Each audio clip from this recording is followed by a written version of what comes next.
Okay.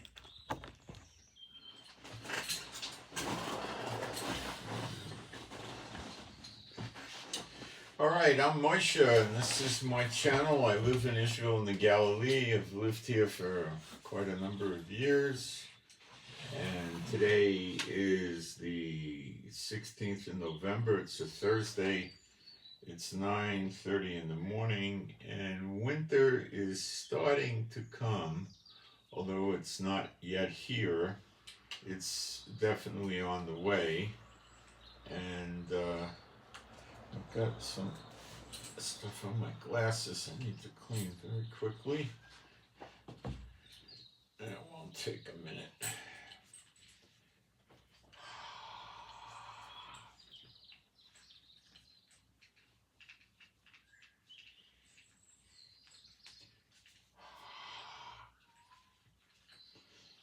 Alright, I don't want to see spots. Okay, I think I got it. So, let me run into the live stream while we're waiting for people to come in and do a little bit of housekeeping in there. Not much, just a little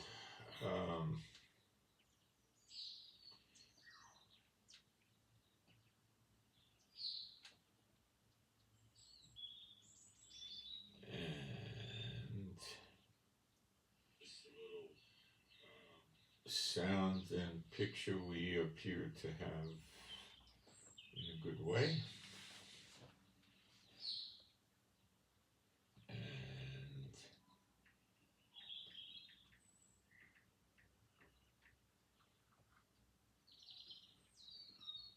And it'll be a moment and we'll get going.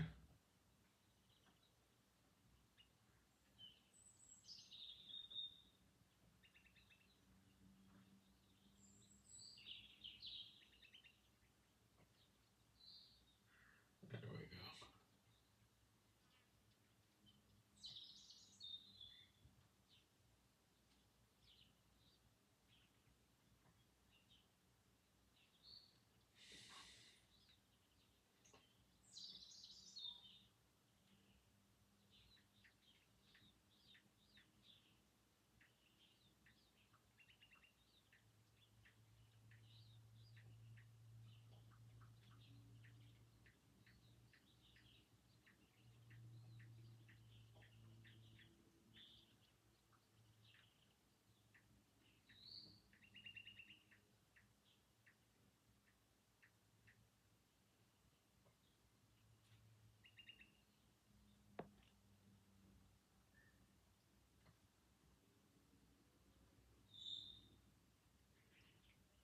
Okay, got that done. Let's do our praise, being a Bible believing site. There is no God like Jehovah. There is no God like Jehovah. There is no God like Jehovah. There is no God like Jehovah. There is no God like Jehovah. There is no God like Jehovah. There is no God like Jehovah. There is no Messiah like Yeshua. There is no Messiah like Yeshua. There is no Messiah like Yeshua. There is no Messiah like Yeshua. There is no Messiah like Yeshua. There is no Messiah like Yeshua. There is no Messiah like Yeshua. All right. I guess while we wait for people to come in, we can go through the war. I found a guy that he's kind of a war historian from World War II, but he also gets into other things as well, and more modern. And he was on YouTube, and he did a 10 or 12 minute or something like that video on bunker buster bombs, going through the history of them, because they did exist in World War II, surprisingly, but truthfully they did, and how they've been developing them. And it was fascinating, and he took us all the way through modern times, including the 30,000 pound bunker buster bomb. You know, I dropped my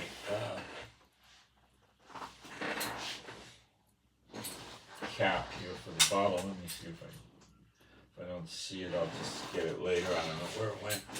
Okay, so he goes through the history and everything about them, including the 30,000 pound one. He goes into the different metals they've developed to make them very hard and all that stuff.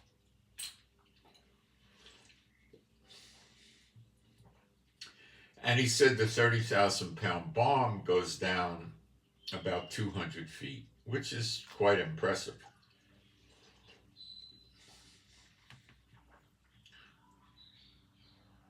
He said they even made one of these huge bombs. I don't know if it was a 30,000 pounder or another one, big one.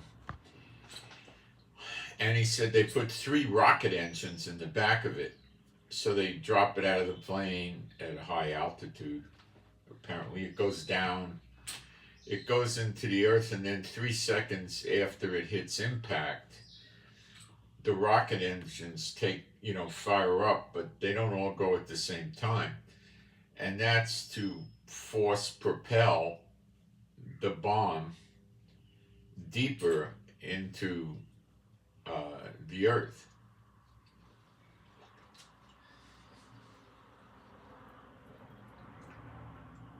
And he said they managed to get about 200 feet out of it. Well, it's my understanding from my research, which is layman only on technical bombs, that Iran's bunkers are 300 feet down.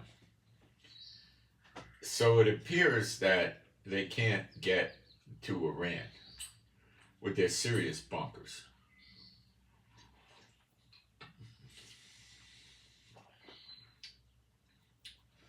This is just a mix. There's no alcohol, but I like it for the cayenne. It's great. So they're really kind of at a standstill with these bombs.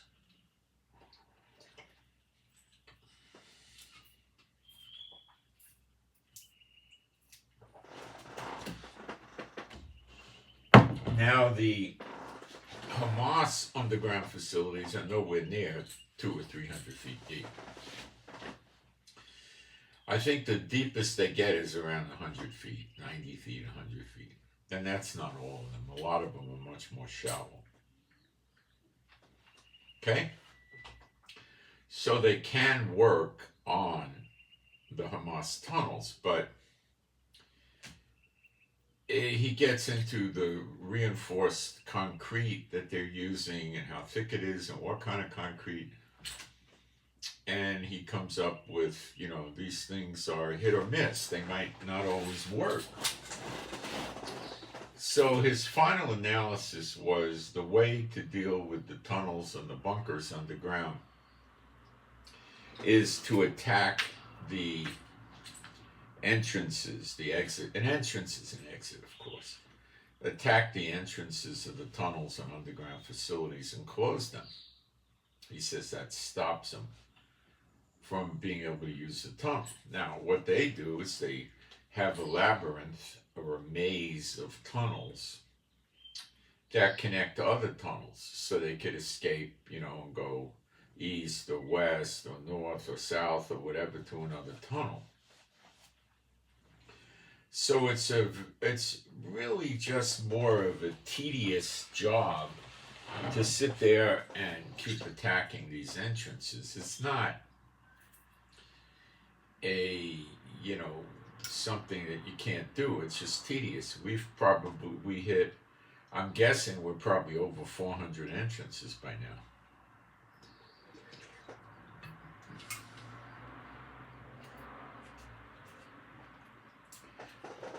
How many they have, we don't know yet. But we're finding them. And we're collapsing these tunnels. These tunnels you can collapse, but when America hits Iran, with or without Israel, they're not really going to be able to collapse the tunnels. That's the serious ones that they really care about in the underground bunkers, like their nuclear facilities and stuff like that. Now, we found tunnels in Amos that can contain a truck. A truck, now I don't know if they're talking a 40-foot, Peterbilt tractor trailer, but some trucks can go through there, maybe small trucks. And cars, of course. So that's the sophistication. We also found that in the areas where the Hamas commanders, the real bosses are in Qatar in a five-star hotel eating filet mignon. But the bosses on the scene, which are throwaway assets to the guys in Qatar, not all of them, but, they'd like to keep them, but,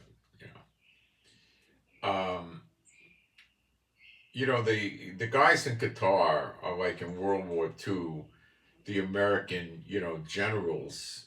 Now, sometimes they'd have a one-star general or maybe even a two-star general near the front. Okay? Now, that general didn't know that much, but he knew a lot. Okay? Especially a one-star. He knew how to handle his particular area.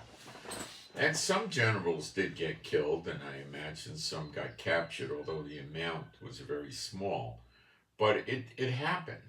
Their facility would get overrun or bombed, and they would get caught or killed, mostly killed. But when you start getting up to the 3 and the 4-star generals, that's a different animal, because they're not just controlling a battlefront area. They're controlling, a massive amount of things, a whole army. They might be controlling something in 2 or 3 countries, several different battles. They're coordinating with the Navy and the Air Force and the White House and the Pentagon. These are guys that are not usually very close to the fighting, They're not going to be like, 3 or 4 or 5 miles behind the lines. They'll be, 30, 40, 50 miles or something like that. They'll be pretty far away. And the army didn't want to see any of these generals get captured. So they kept them the heck away, because the generals knew the overall picture, what was going on. They had too much valuable information. Probably applied to the 2 stars also, but definitely the 3 and 4 stars. They kept them away. Now you had wild cards like Patton that would get up there in the front, and they didn't like that. They didn't like Patton. The soldiers liked fighting with Patton in World War II. Against the Germans, mostly, because the Germans didn't know what the heck Patton was going to do. Patton didn't follow textbook war college teaching. He was above it, okay? He was a guy that could write the next generation of books, okay? He didn't need to read the books. He was ready to write them. Okay, so his approaches were so unorthodox for a general that the enemy got stymied, and the people liked fighting under Patton because, number one, he was aggressive. Now, in World War II, the soldiers wanted combat. They went down, and they didn't, when Pearl Harbor happened in America, you were talking maybe 140 million people at the time. It was 200 million less people than today. And the people were basically almost all churchianity. There were some Jews, there was some, people that were atheists, but they were basically all saying they were Christians, well, not all, but most of them. And you had the black people there, and they were, as they call them, I guess, African Americans, whatever terminology you want to use. And they were also in churchianity, and they were in the military too. But they only in a limited fashion did they keep them in the combat roles. There was a lot of segregation and discrimination still against the African Americans in the World War II days. There was some units that were flying planes, not many, and there was some combat units and tanks and all that, but it wasn't. It was the people all agreed they liked America. America was a good life.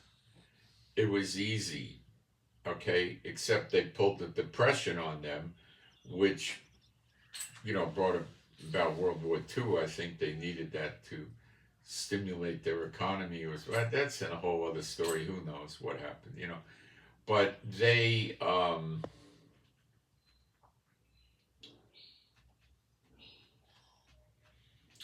were all together, and they all realized that if Hitler prevailed in Europe, and he had already taken France after a while, and they were afraid if he took the UK, basically he would have had Europe, then what would he do? He would regroup, right? Entrench, keep drafting more and more soldiers into the German army, bang out another million or whatever he needed to, build another 150 warships, build another 900 or 1,000 planes, build another 1,000 artillery units, build another 2,000 tanks, or whatever, And then, Japan would have possibly closed out the Pacific, and then they would have came for America. And America knew this. And the people living in America knew it. This business with the concentration camps wasn't really known that much at that time. They knew about stuff, but it wasn't all documented. They didn't quite get a grasp on it. There were rumors it's not true, stuff like this. So they were all united, and they were gung-ho, like on the Navy ships. If the guys got on a Navy ship that was transporting cargo or transporting soldiers or VIPs, they I want to see some action. I joined the Navy to see action. I want to sink ships. What is this? This is no good, The submarine guys too. They used to take submariners and use them when there was a big air raid, they would put submarines near the path of the planes returning from the air raid. Okay? They used to call, the Navy sailors on the subs used to call the pilots zoomies, probably because they zoomed, they went so fast. Back then, so fast was a maximum of 350 miles an hour. Some of these fighter jets could actually get going that fast.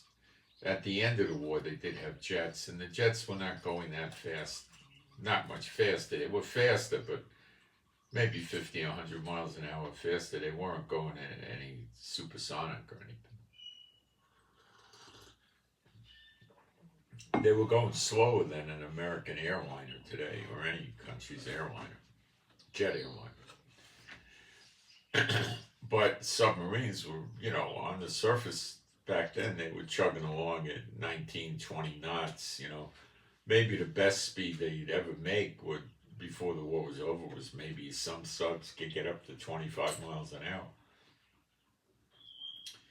So they would be there to rescue the pilots that were flying a mission over France or wherever, and their planes got busted up. They didn't get blown out of the sky.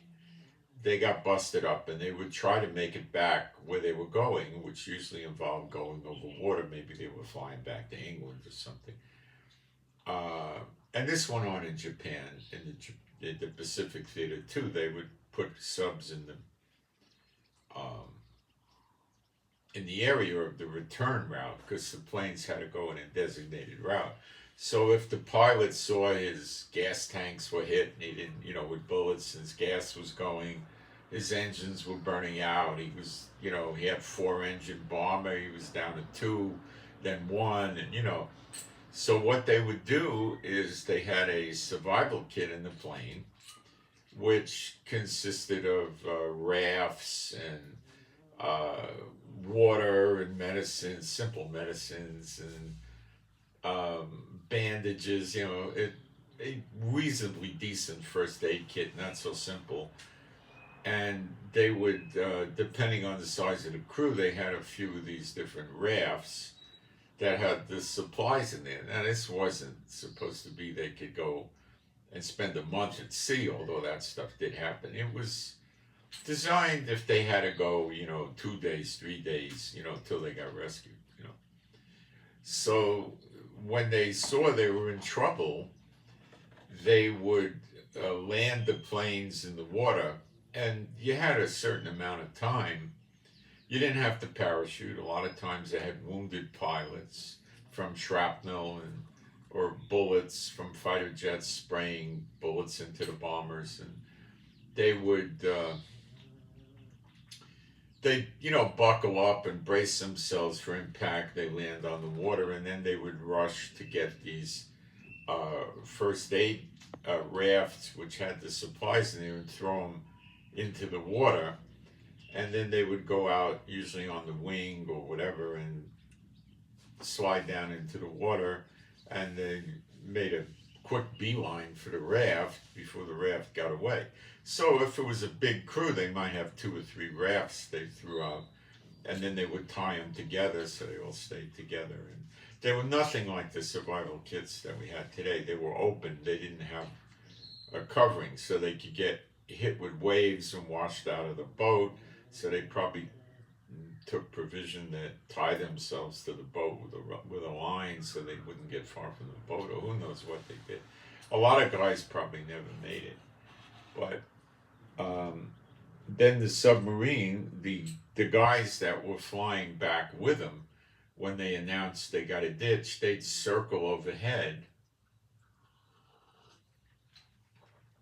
for a number of reasons. One reason would be to get the guy's actual location where he landed, and then they would radio it to the submarine and give him the coordinates.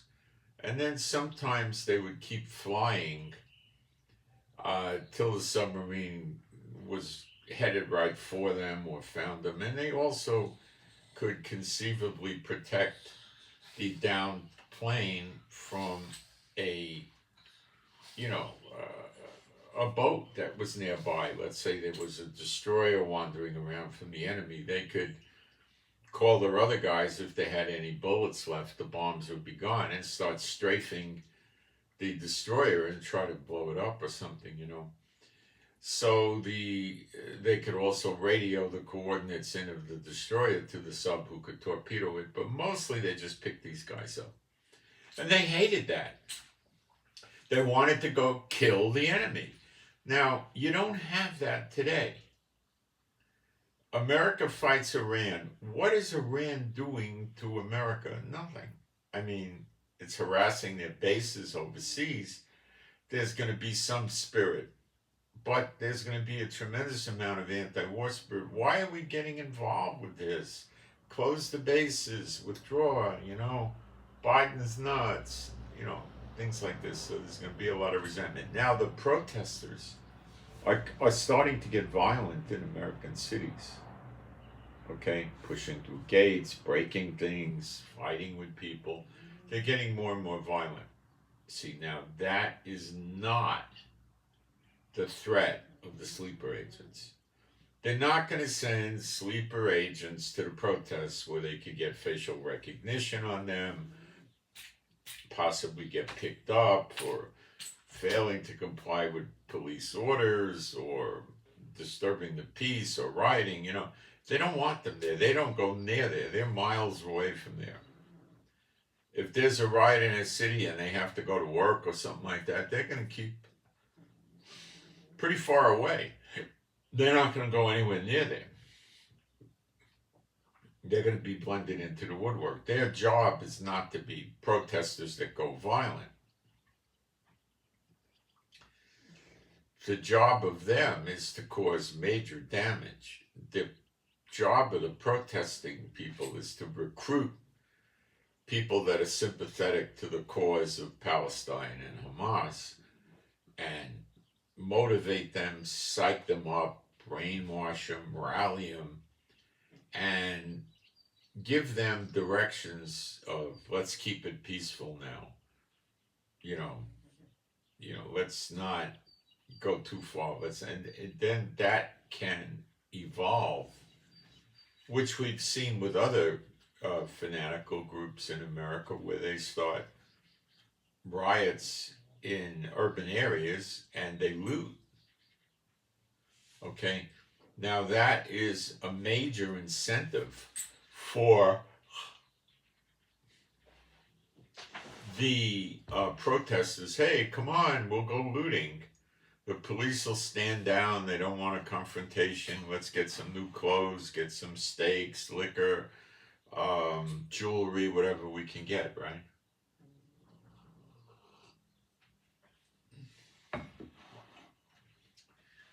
Police have a nasty habit. Police are run by a mayor. In a remote instance, a governor can do something. If he doesn't like what the mayor of a city is doing, he can do things, but it's not something that's commonly done. They don't do it. I mean, it could happen. So if they're going into the Wall Street Stock Exchange in New York and destroying it and going to the Federal Reserve Bank and all that stuff, and the mayor's saying, no, we're going to let them blow steam off, they'll loot, they'll go home, and it'll be over. And the governor could say no, and then he could do some things. He could do a martial law. He has forces that he could deploy, but not much. He could pull state troopers and state police from nearby, maybe go out 50, 60 miles and come in by force to New York City and try to suppress it, but he just wouldn't have the manpower to do it in a case like New York City. It's something you would rarely see happen unless things were quite out of control, and then they would try it. He would have to probably airlift half his state troopers from around the state to get in there, and even then it wouldn't be that much. And then who's protecting and patrolling the roads? See, the way the state police work is, the history of that was when the war-type hippie protests and riots began in California, which goes back to the late 60s with the Black Panthers were active and other groups, as well as the hippie kids. Reagan doubled the highway patrol in California. He was the governor. And the highway patrol didn't exist before this. What it was state traffic officers. Now, I was a deputy sheriff in California then as a kid, after this was over, when they converted the highway patrol to real police officers, but they were initially, now, my day, I never encountered them. They had already changed the badges and their powers were increased, but I worked with guys that remember them. They would stop a car and the car had drugs in it or illegal weapons or something like that, and they couldn't arrest the guy. So they detained the guy and called for the sheriff to come out, and the sheriff would arrest them. See, they didn't have any real power.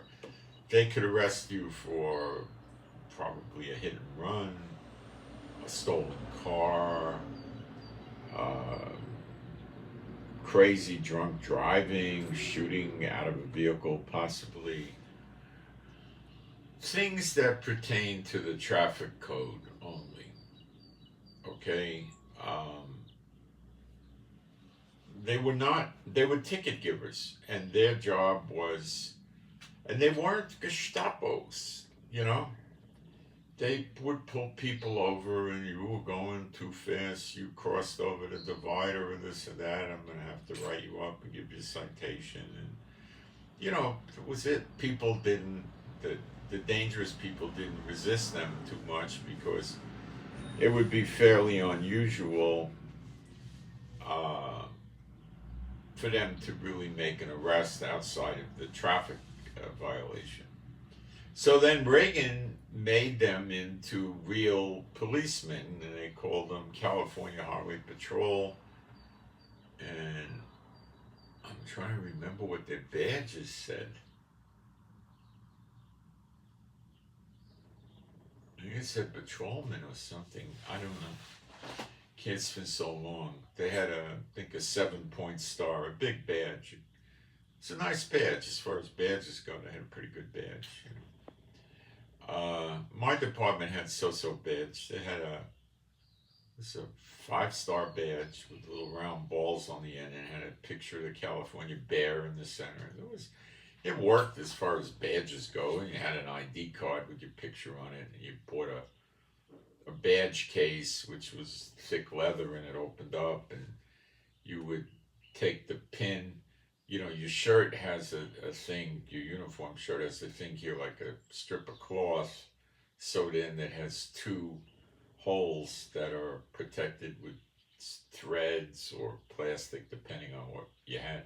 And you put the pin through there, and then you closed it, and the pin had a closure. It kept it in. It was pretty snug. It wouldn't come out, you know.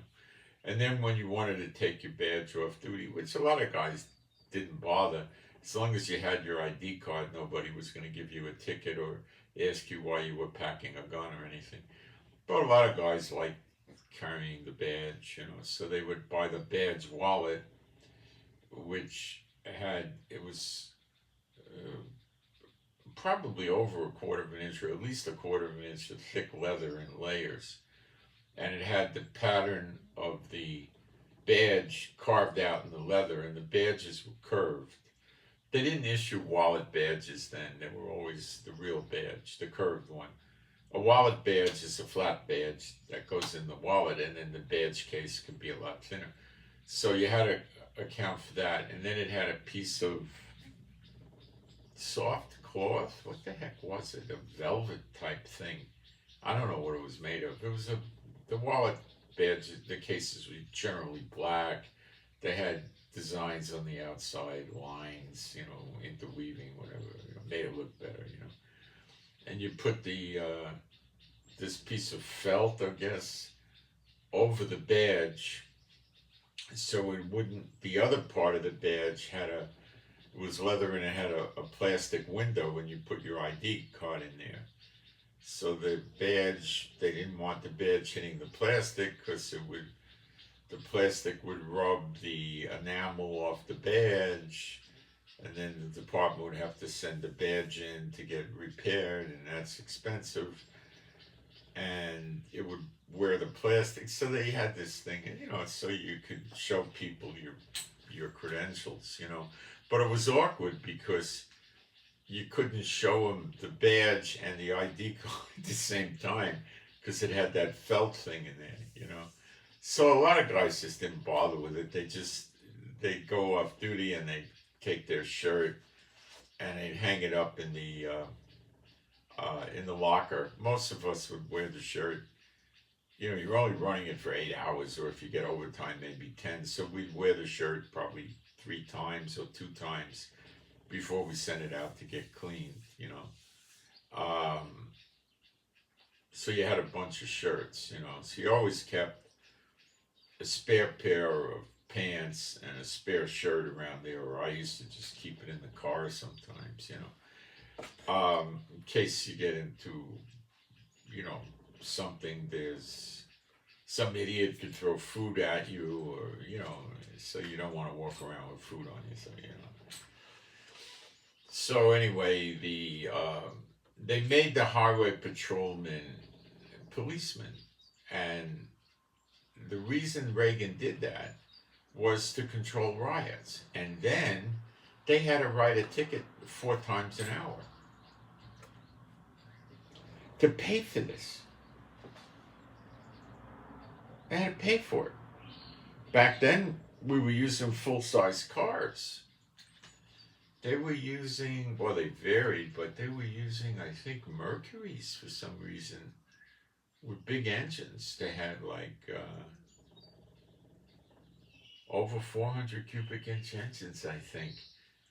They were fast cars. Most of the cars that the police agencies were buying back then were, the one I worked with in Florida had 383 Plymouths with the police package. It was 335 horsepower. Suckers moved. You could get them to go perhaps 130, but you had to have rocks in your head to do that. I mean, but you could cruise them at 100 all day long.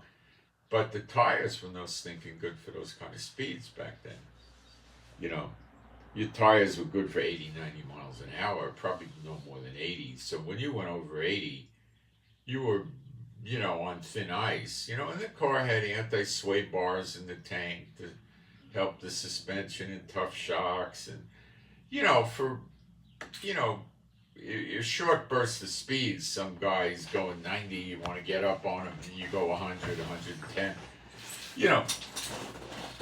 But for short distance, a quarter mile or something, a half a mile, you don't want to go. The tires are no good,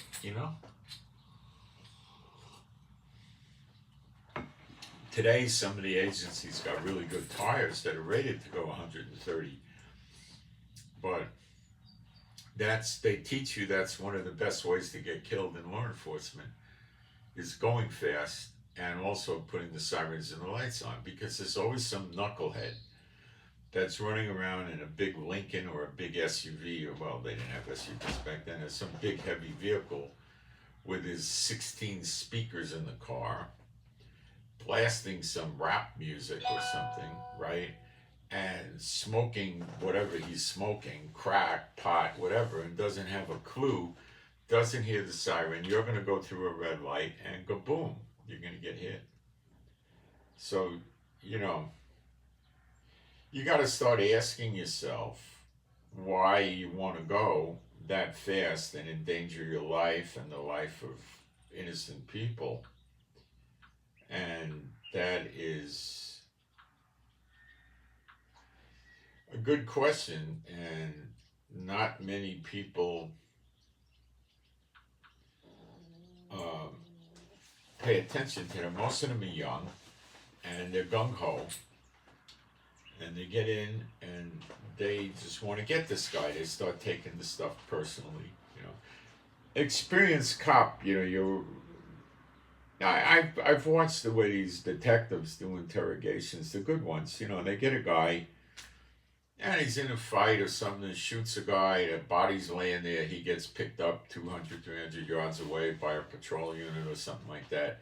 He's got the gun, the barrel's hot, the whole bit, right? And you get him you don't book them. We just used to take them where the detectives were, and they'd sit down with the guy, and or sometimes you booked them and you spoke to him in the interview room in the jail. It just depends what you were trying to accomplish with the guy.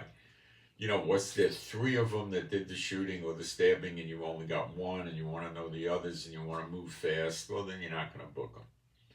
You're going to take them in. And they'd sit them down, and usually they'd have the gun on the table. Well, of course, there was no bullets in it, for sure. And that bothers the guy, because that's the weapon that's going to convict them. It psychs them up. They don't like that. It psychs them bad, And they'd sit there and say, look, I don't know the guy you killed. It's not my family. It's not my friend. I got no axe to grind with you. I'm just doing my job. Now, what do you want to do? Do you want to make it easy on yourself and get me on your side and talk to the prosecutor and try to help you because you cooperated? And you want to help me with the other 2 guys? Or you just want to stay silent and say, I want a lawyer? What do you want to do? You want to help yourself or what? And you never know. It'll work, and you can't predict. It might work, it may not work. You don't know who the heck you're dealing with,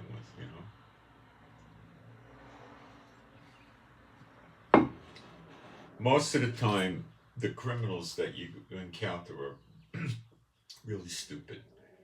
They have no other way to go in life. That's why they're criminals.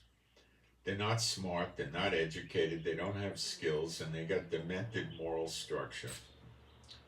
And, you know, like you'd go up to him and you'd say, I have a warrant for your arrest.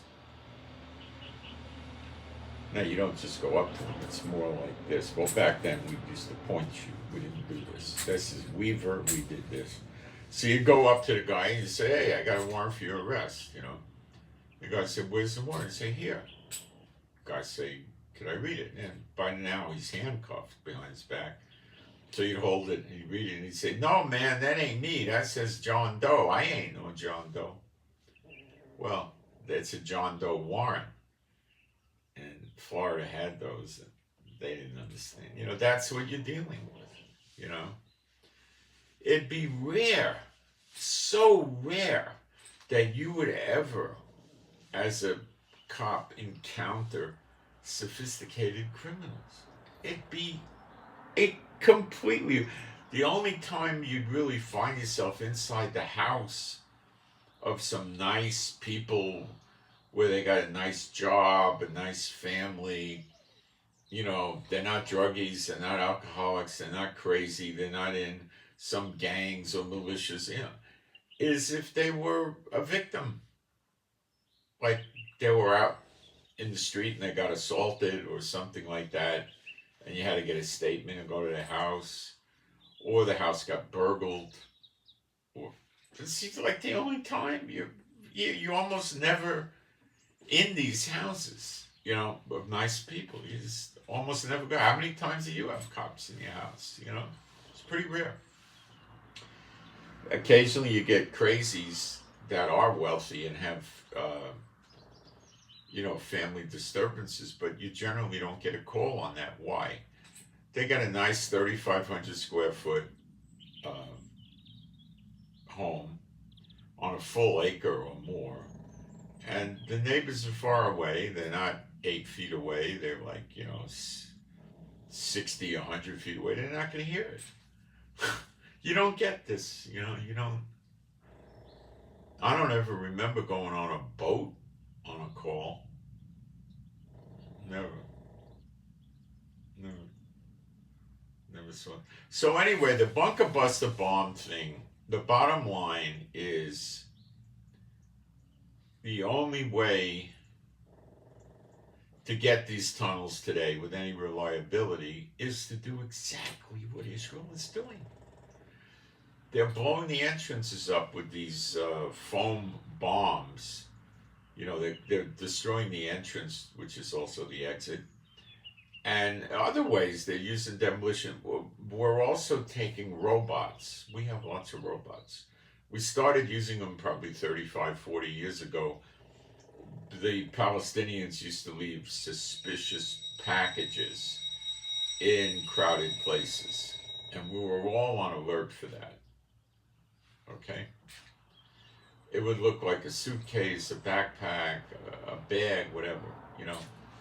And everybody was told, get back, go away from the thing, you know, like go 100 or 200 feet away or more even, go around the corner is your best bet. And call. And then the cops would come with a robot. And it was, I don't know, 2.5, 3 feet high. It had little treads about that size, like a tank, but they were rubber. And it was remote control. They had a control box, and it had a nice antenna on it. And it would get it up to the package and had little robot hands, and they would move the package, try to look at the package. And then if it was still in doubt, this thing had, I don't know, let's say the robot had a chest or a stomach. I mean, it doesn't, but it didn't look like a human. It looked like a robot thing. It had a camera, you know, and stuff like that. So it had a 12-gauge shotgun installed in there. It didn't have the ability to, you know, run the slide and reload it. It was one shot.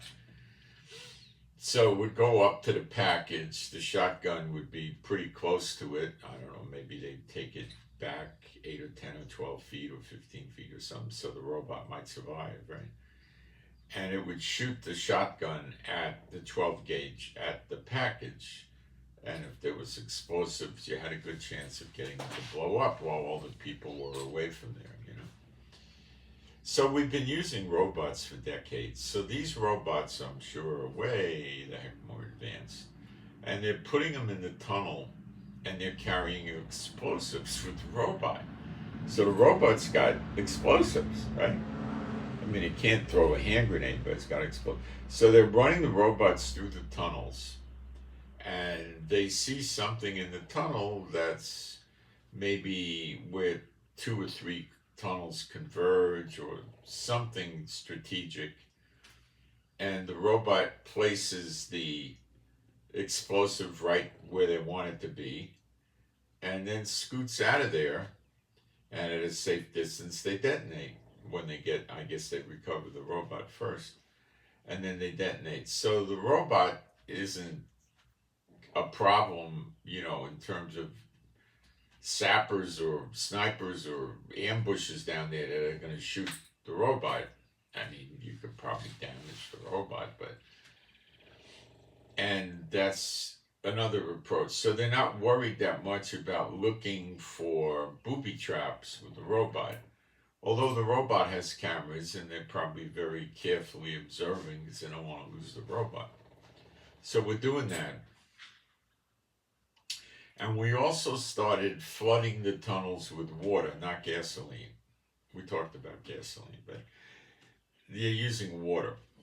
And apparently these are some of the tunnels that are probably close to the Mediterranean or close enough. Now, I don't know how they're getting the water. There's a lot of ways you can get water into the tunnel. One way is use a tanker truck that is probably going to have 10 or 30,000 gallons of water. Someplace in that realm, I guess, right?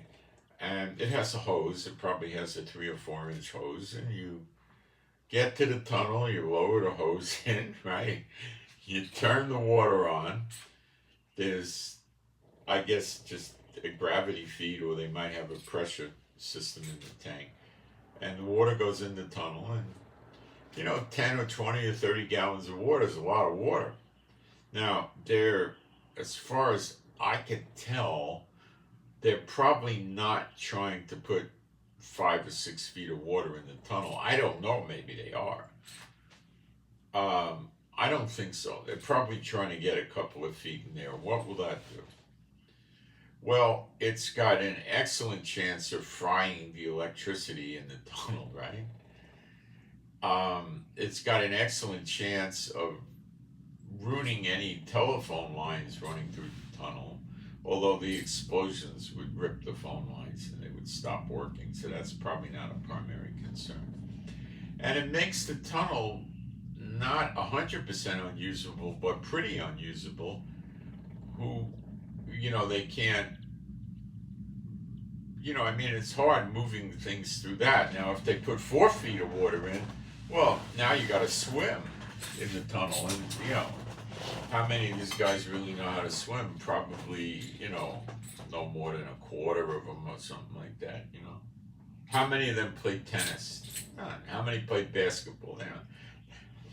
There's no sophistication with them. They play soccer, that's it. How do they play soccer? They have a soccer ball and they kick it around and they make a goal here, and they're not sophisticated people.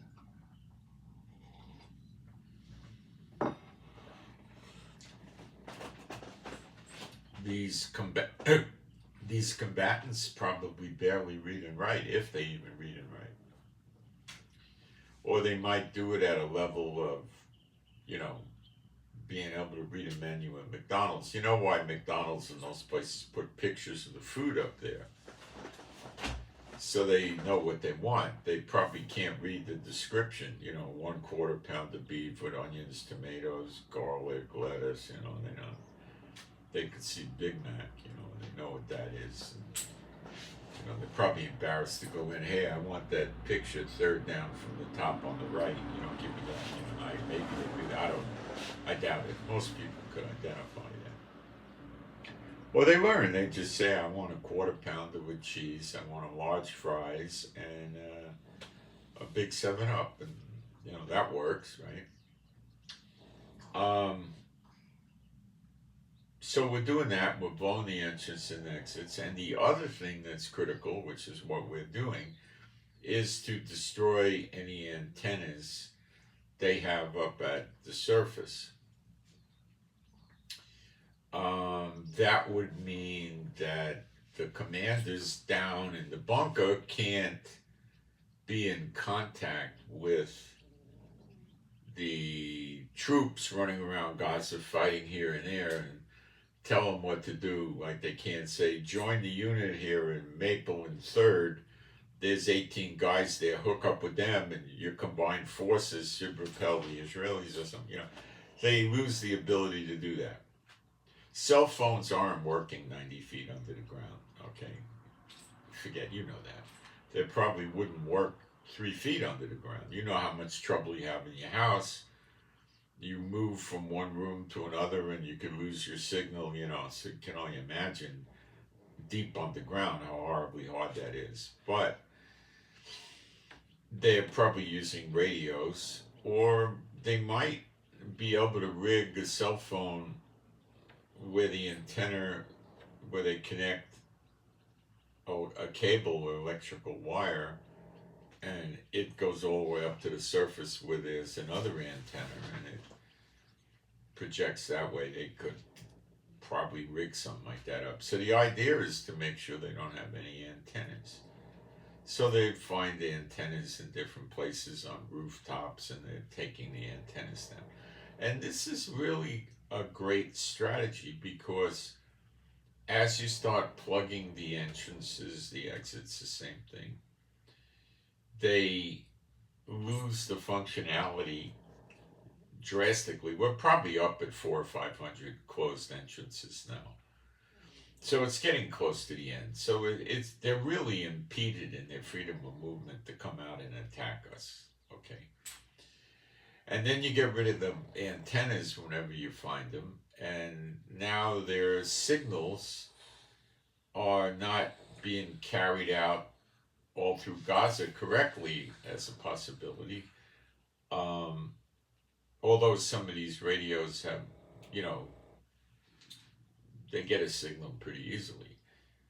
They're not using shortwave radios. They're probably using, long-range walkie-talkies. You could buy walkie-talkies that'll go, 10 miles or something, not that hard to find them. So they're, we're turning the tunnel against them. So it's just going to be a short while, and the rockets will stop. I can't imagine that it won't stop. Now, there's a major political player here in Israel called Yair Lapid. He runs a big party called Yesh Atid. And he called for Netanyahu to step down yesterday. And let me take a break and we'll get into that. This is a major development.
The reason they want to get rid of Netanyahu is they don't trust him.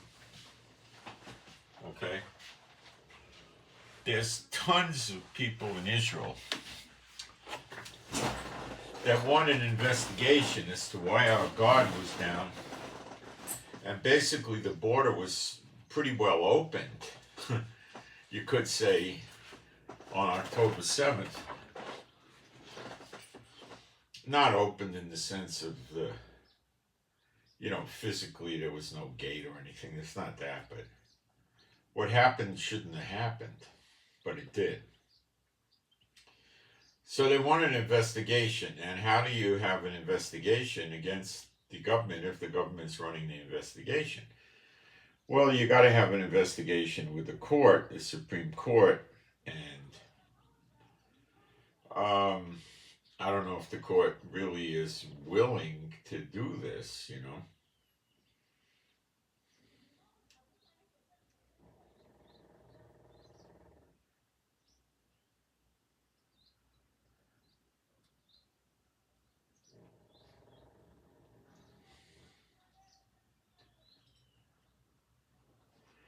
We have tunnel detecting equipment.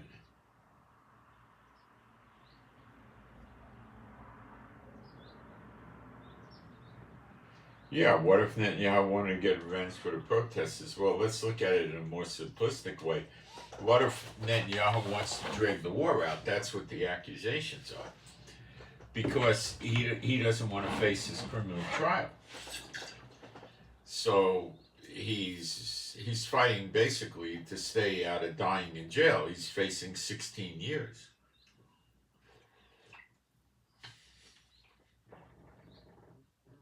I refer to him as the curse on Israel. He's that bad.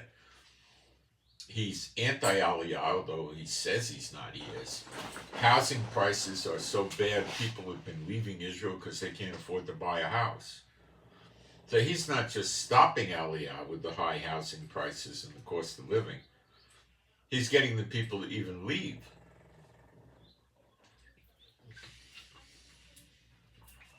He's a bad guy.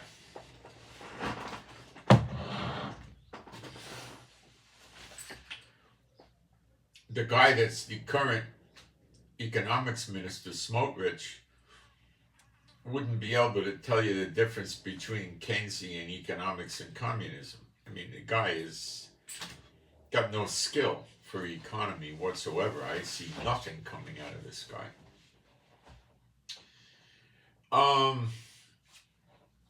He's done nothing to help housing prices, nothing. And Netanyahu's killed the tourism industry with this. And Biden wouldn't see Netanyahu, and then all of a sudden Biden says, yeah, Netanyahu could come to the White House. He comes to the White House 2 or 3 weeks before October 7th. So what's up with that, right? See what I'm saying? So another guy previously called for them to remove Netanyahu. Well, the chances of Netanyahu stepping down are 100%. He won't, not a 1% chance. Because he doesn't want to face an investigation for what happened. And he doesn't want to have his criminal cases continue. So they're saying he's dragging the war out. I don't know if he is or he isn't. I don't know. But we've been taking rockets for 40 days. Why couldn't he stop the rockets sooner? I don't know. There could be tactical reasons that are valid. Really could be.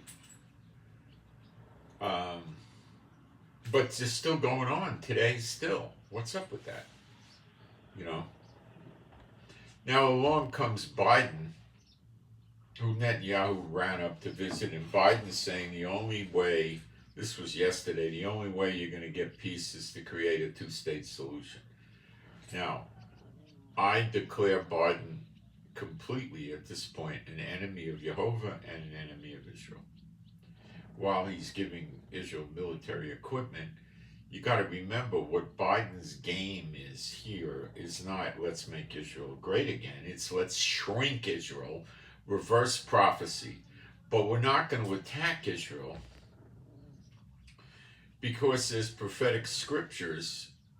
Well, he doesn't go by that. He goes by, we tried attacking Israel since 1948 many times, and they keep winning. God helps them.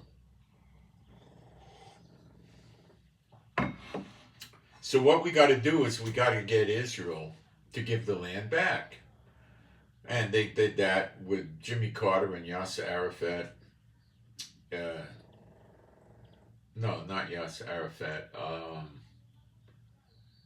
The guy in Egypt, Anwar Sadat. And we gave the Sinai Peninsula back. We had our own oil there, for crying out loud. And they pressured us to give it back. And the Israeli people don't stand up against America, especially back then. We were very weak and small. So we gave it back. Then they pulled it on us again in, 2006 or something, to give Gaza back. And there was tens of thousands of us living in Gaza. And we gave it back. And they turned it into a military camp and have been attacking us ever since. Now he wants us to give the West Bank back, which is much larger than Gaza. Probably 3 or 4-fold, maybe more. And there's a good 500,000 Jews living there, and he wants to give us back. Well, what happens to the Jews? What do? We leave them there? How are they going to live? The Palestinian Police Department will be patrolling it. Do you think that if you were an Israeli living there, that you would want to be stopped if a Palestinian policeman pulled you over and then said, this is a traffic stop, give me your weapons, and then you don't know what they're going to do to you? Or they could just say, well, he tried to pull a gun on me, so we machine gunned him. Nobody wants this. Biden wants it. It would lead to the destruction of Israel because the West Bank borders Jordan, and all the radicals that want to kill Israel would come in, be in the West Bank. They build missiles, they build mortars, they get artillery, they get anything they want in there through Jordan. Okay? And they would attack us. They could bring tanks in there, for crying out loud. Okay? And that's what Biden wants.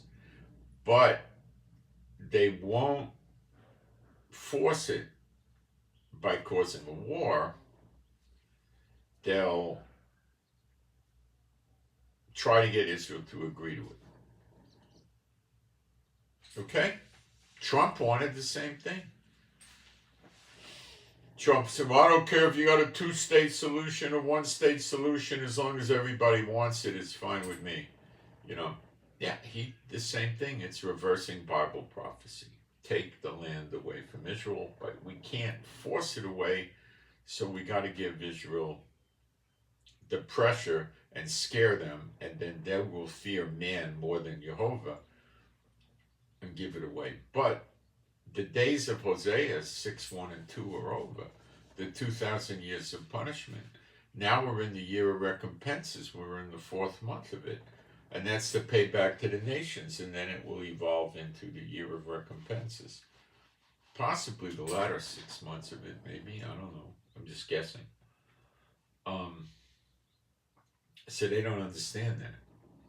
And Hamas is getting heavy recompenses for what they did.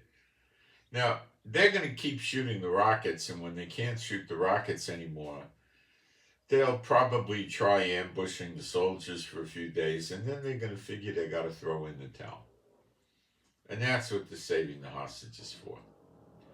They're going to say, okay, we want a full ceasefire or withdrawal of Israel from Gaza, and here's your hostages.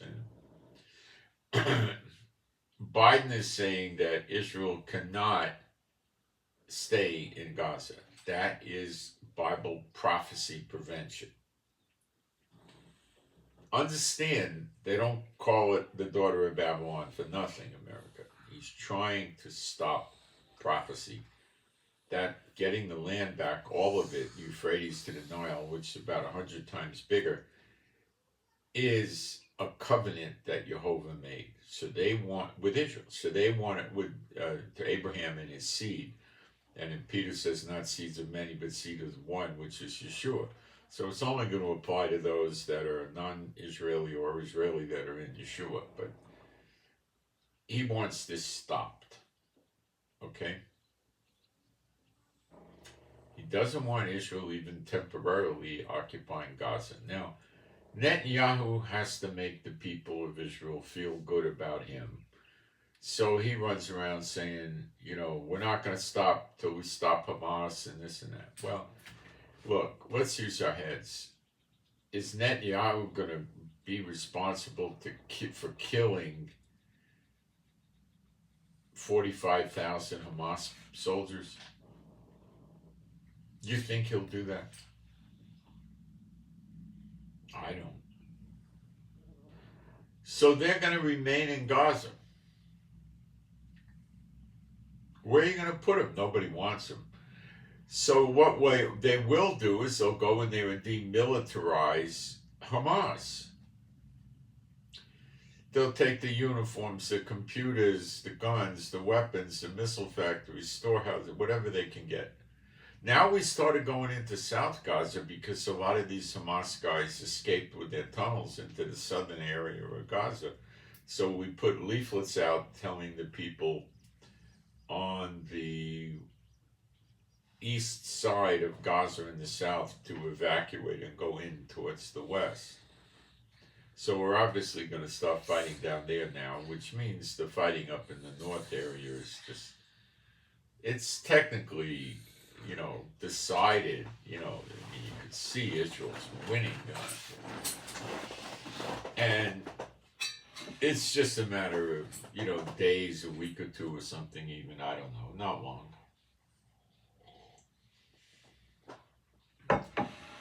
Once the tunnel network and the missile launches are over, it's over. So that's when they're going to do the hostage negotiation. They're going to try. Biden is going to tell Netanyahu to do it. If we get rid of Netanyahu, don't think it's going to be great. It's not. Another Hezbollah will step in, and who is it going to be? You think they got a good leader they're going to put in? Come on.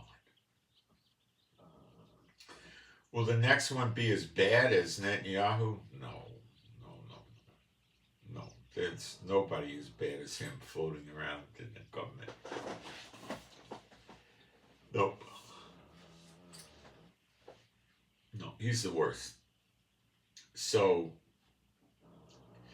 the Israeli people have been led to believe, for no reason I can understand, that you don't change the leader in a wartime. Well, with a case like Netanyahu, you should by all means post-haste change him before the damage gets worse. 40 days of rockets non-stop. What kind of idiot is this? You know? Again, maybe there's a technical reason or a tactical reason, I don't know. Could be. But by now, their missile launching capability, while it's reduced, it should have been reduced by at least 85-90%, in my opinion. But I don't know all the tactical problems. So this is what you see going on. And now we're cranking up Hezbollah. It looks like it's some days away. It might be even a few weeks. More cargo planes are starting to arrive in Israel from America, which could be military resources for the Americans in Israel. I don't know how many there are, not many. Or it could be to help Israel attack Lebanon or to keep fighting with Hamas. I don't know. They don't tell us everything they get. Using the big bunker buster bombs is probably not, you know, like 5,000 pounders, 30,000 pounders. It's probably not something that's going to go on in Gaza. Lebanon probably has better tunnels, and something like that could actually go on in Lebanon. They're fighting Hezbollah. This is something I'm not aware of.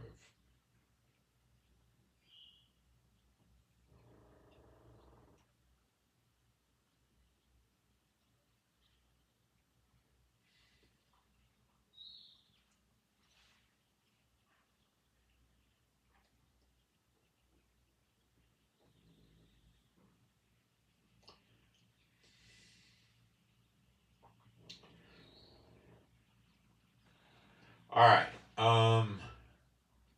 Some scriptures.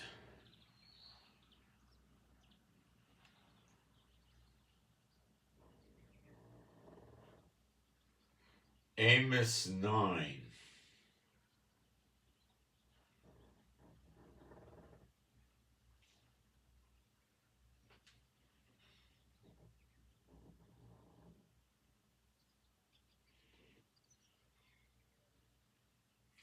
Amos is after Joel, I believe. Oops, I'm on 1. I need 9.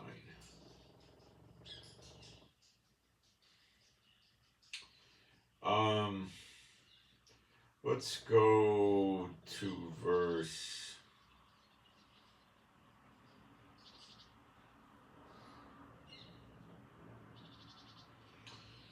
13. You know what? Let's read all Amos 9. I saw I saw Adonai standing upon the altar, and he said, smite the lintel of the door, that the posts may shake, and cut them in the head, all of them, and I will slay the last of them with the sword. He that fleeth of them shall not flee away, and he that escapeth of them shall not be delivered. Though they dig into hell, thence shall my hand take them. Though they climb up unto heaven, thence will I bring them down. And though they hide themselves in the top of Carmel, that's a mountain near Haifa, I will search and take them out thence. And though they be hid from my sight in the bottom of the sea, thence will I command the serpent, and he shall bite them. And though they go into captivity before their enemies, thence will I command the sword, and it shall slay them, and I will set mine eyes upon them for evil, and not for good. And the Lord God of hosts, it's actually saying, I don't know, Jehovah of hosts, it's hosts is probably better translated armies, is he that toucheth the land, and shall melt, and all that dwell therein shall mourn. It shall rise up wholly like a flood, and shall be drowned as by the flood of Egypt. It is he that buildeth his stories in heaven, and hath founded his troop in the earth. He that calleth for the waters of the sea, and poured them out upon the face of the earth. The Lord is his name. All right, so what does it say here? It says Jehovah is his name. Okay. What it says in the Hebrew is it's basically two words. It says Jehovah Shem, which when we put it into what it means is Jehovah name. So it's in English, to make it more flowing, we'd say his name's Jehovah. All right, that's what it's saying. Okay. His name cannot be a Jehovah because there's no J in the Hebrew alphabet. I'll talk about this more in a couple of moments. Are you not as children of the Ethiopians unto me, O children of Israel, saith Jehovah? Have not I brought Israel out of the land of Egypt, and the Philistines from Caphtor, and the Syrians from Kir. Behold, the eyes of Adonai Yehovah are upon the sinful kingdom, and I will destroy it from off the face of the earth. This is past prophecy fulfilled. Saving that I will not utterly destroy the house of Jacob, saith Yehovah. For lo, I will command and will sift the house of Israel among all nations, like as corn is sifted in a sieve, S-I-E-V-E, a sieve, it's pronounced a sieve. Yet shall not the least grain fall upon the earth. All the sinners of my people shall die by the sword, which say the evil shall not overtake nor prevent us. In that day will I raise up the tabernacle of David that is fallen, and close up the breaches thereof, and I will raise up his ruins, and I will build it as in the days of old. This is at least in part being fulfilled already, or has been fulfilled already. It's continuing, I guess. That they may possess the remnant of Edom, that's Jordan, and of all the heathen which are called by my name. Now, this is a real curious passage. The word for heathen is goyim. So it's saying, what is this saying? I will raise up the ruins and I will build in the days of old. So in that day will I raise up the tabernacle of David that is fallen, and close up the breaches thereof. I will raise up his ruins, and I will build it as in the days of old. He's speaking of Israel, that they may possess the remnant of Edom, that's Jordan, and of all the heathen which are called by my name. Now, what in the world does this scripture mean?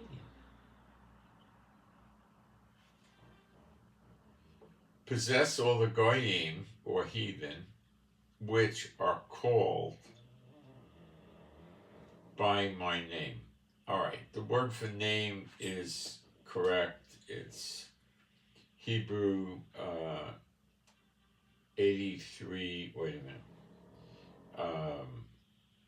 8034. The word for heathen is correct, and called by, let's take a look. Kara,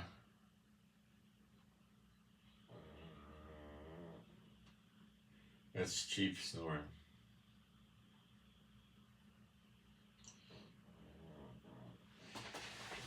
So we got to digest this, right? It's in there. What is it talking about?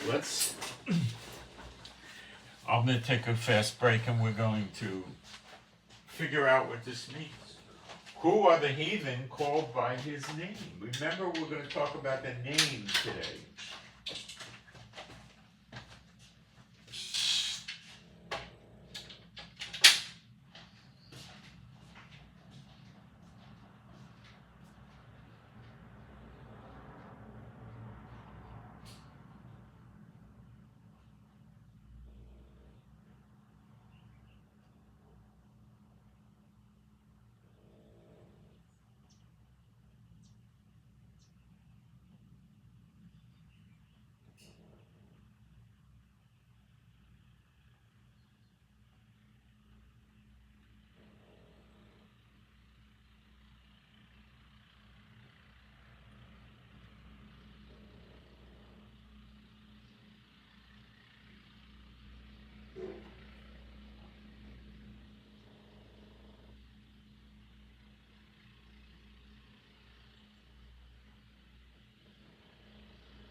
This is a hard Bible study we're embarking on right now. Not that it's going to be solid meat hard, like breaking down Matthew 24 or 1 Corinthians 15 or something like that. It's going to be hard for you to swallow it because of what it is. But it is the Bible, and the Bible always comes true.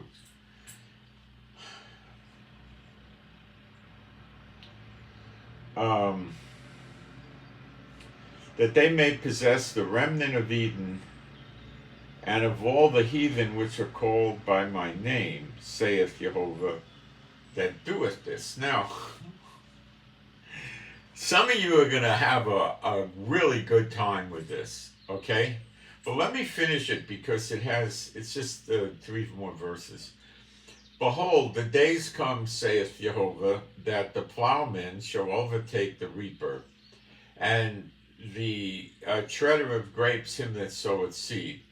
And the mountains shall drop sweet wine, and all the hills shall melt. It's talking about how the crops are going to really flourish. The hills shall melt. This is actually going to happen after the great day of the Lord, which is going to be more than 10 years after Zechariah 12, but let's just keep going. I will bring again the captivity of my people of Israel. Now this is in part already fulfilled. And they shall build the waste cities, in part already happened, and inhabit them. There was a guy that came to Israel in the early 1800s, and he made these line drawings. There's a better word for lithograph, picture or something like that. A lithograph, I think, and of what Jerusalem looked like. And it was nothing. It was deserts around there. The mosque was there. There was a wall. There was a few buildings, a couple of markets. It was like nothing going on there. They had a few boarding houses, not real sophisticated hotels, where they used to call them pilgrims. Catholics especially would come to Israel and walk they got a name for it, where they say Yeshua walked to get to his death. They follow the walk, the path. I've been on it, how do they know that's the path? I don't know, And they make pilgrimage. So they had places to stay and places to eat. And back then, the Muslims were not at war with the Jews or the Christians. They were, if you messed with them, they could get explosive, but who was messing with them? They were poor, simple people. They had no rich oil-producing countries back then. They were there. They were poor people. They were innkeepers, restaurant owners. They sold tourist trinkets. They, whatever, right? Very small population. And they shall plant vineyards and drink the wine thereof. They shall also make gardens and eat the fruit. And that's going on. We got a garden that produces fruit here. I eat it frequently. I'm waiting for the pomelos to get ripe now. And I will plant them upon their land. That's the covenant in Genesis 15. And that's partly fulfilled. We don't have all the land he gave us. And they shall no more be pulled out of their land, which I have given them, saith Jehovah Elohim. We're not going to be leaving the land. We haven't left since 48. They bewilder these people because the leaders are working. The leaders have been espots, and they're getting the people to give the land back.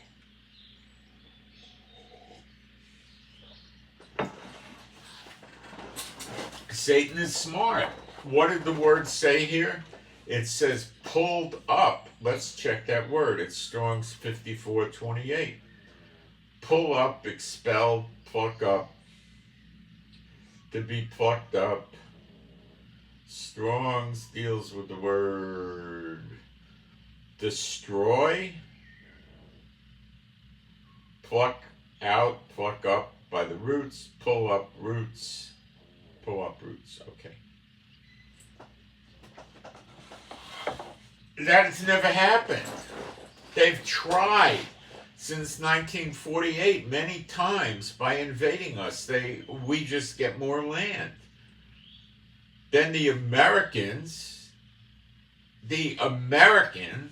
come here and lean on us, promising us economic aid and the retraction of economic aid if we don't comply, to give the land back. And they're doing it now with Netanyahu, who's playing into it. The only way you're going to have peace is with a two-state solution, says Biden. Said Trump. Said Obama. Said the whole stinking lot of them.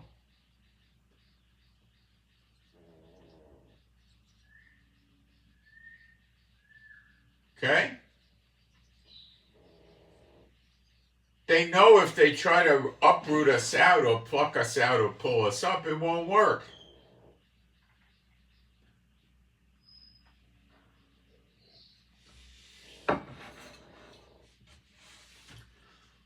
So they get their own people to run the government of Israel, which has been the case since 1948, the Espots, and they cooperate.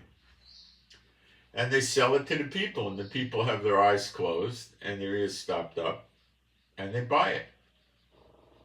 But we're in the year of recompenses, which is the same year of redemption, and it will not work. Ear to ear grin. All right.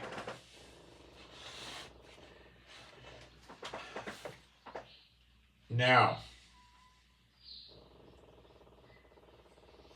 we got to lay some foundation scriptures.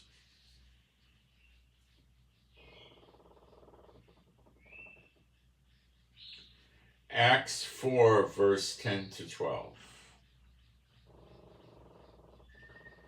Acts comes after John. Just kidding.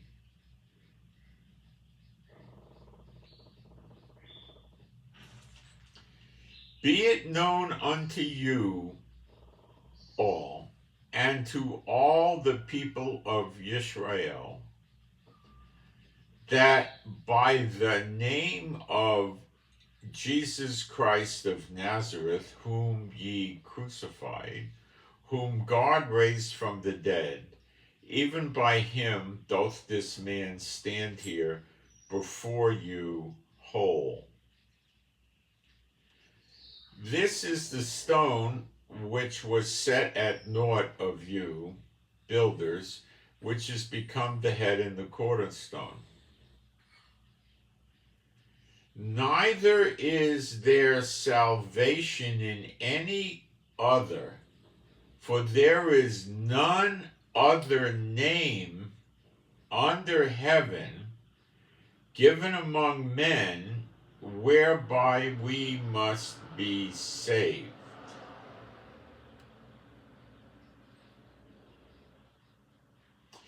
So how many names can you be using to get salvation, which means eternal life, you escape the second death, and so forth?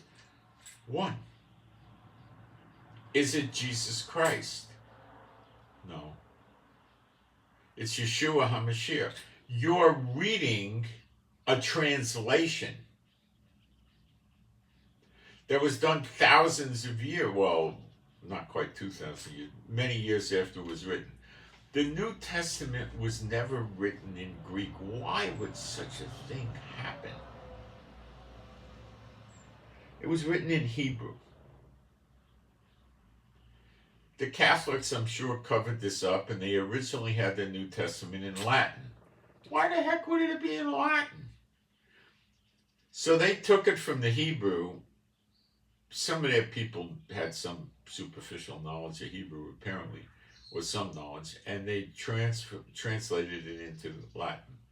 And they read it to the people, Dominus, Ominus, Pominus, people who know what the heck they were talking about.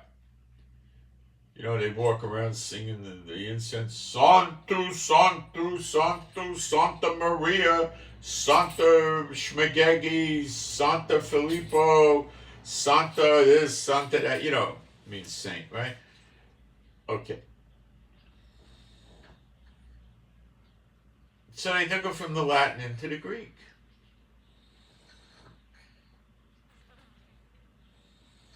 Nobody was really speaking Greek except in Greece. Small island, not a lot of people. So then they started putting it into English. The first one was, I think, Wycliffe, or 1300s, then Tyndale, 1500s.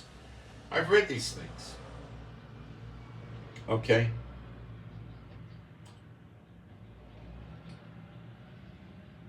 What they are is Old English King James. That's exactly what they are. Okay? They're terribly difficult to read. Okay? But I've read them, and it's the same translation errors that you find in the King James and the Revised Standard and all of this. It's the same crap. Later on, I think in the 1800s, they decided to make the game even more crazy. And they said they found two more modern or better manuscripts of the Old Testament. One was in a garbage pail of some monastery in Israel or someplace, and someplace else, I don't know. These are crappy garbage manuscripts of the New Testament. The good one was, I think it's called Stevens or something. It was done in 1550. That's what the King James is based on. The King James is a piece of crap. Yeah. It is a pure, unadulterated piece of crap. The translations are twisted all over the place on purpose. These people that did the English Bibles, all of them, had such a superficial, simplistic understanding of Hebrew. It was pathetic. They translate the same word, 27 times, with 27 different English meanings in different places of the Bible. It's ridiculous. There's a Jewish guy that did this book, and I knew the guy personally. It was a man after Satan's own heart. I don't want to get into names. Okay. Now, people were reading the New Testament and realizing there's a lot of things in there that made no sense, like a camel going through the eye of a needle and stuff. Right? So what they did, I'm going to put it in baby talk. The Septuagint is a book where they took the Old Testament in Hebrew. By the way, all the Old Testament Hebrew manuscripts I've checked, even going back to 900 AD, that's the oldest. They're in agreement. Now, they may have had some new ones in the last 50 or 100 years or something dead or screwed up, but stacks of them are all in agreement, the old ones, okay? They're fine. The vowel pointing is a joke. There was no vowel pointing when the Old Testament was written. It's something the rabbis invented in recent years as a way to twist and turn the scriptures without changing the text. So they tell you it's to help you understand it. Yeah, they're just twisting the scriptures that way. You ignore the vowel pointing. It's a waste of time. It's a joke. It's really nonsense. So,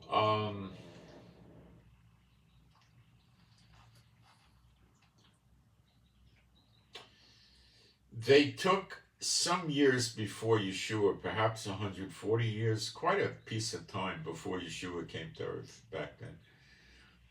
They put the Hebrew Old Testament into Greek, and 70 translators worked on it, so they called it the Septuagint, which is a word, I guess, from Greek meaning the 70. I don't have the ability to read this in the original Greek and make heads or tails out of it. I don't waste my time with Greek, okay?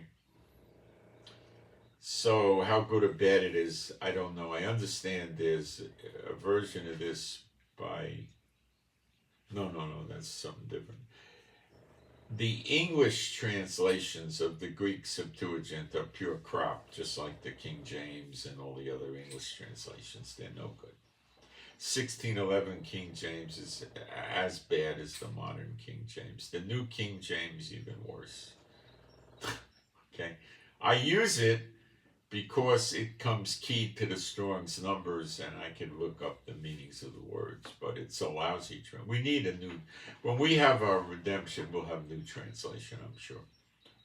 We'll have the original Hebrew New Testament, or we'll work it. But so anyway, what they did.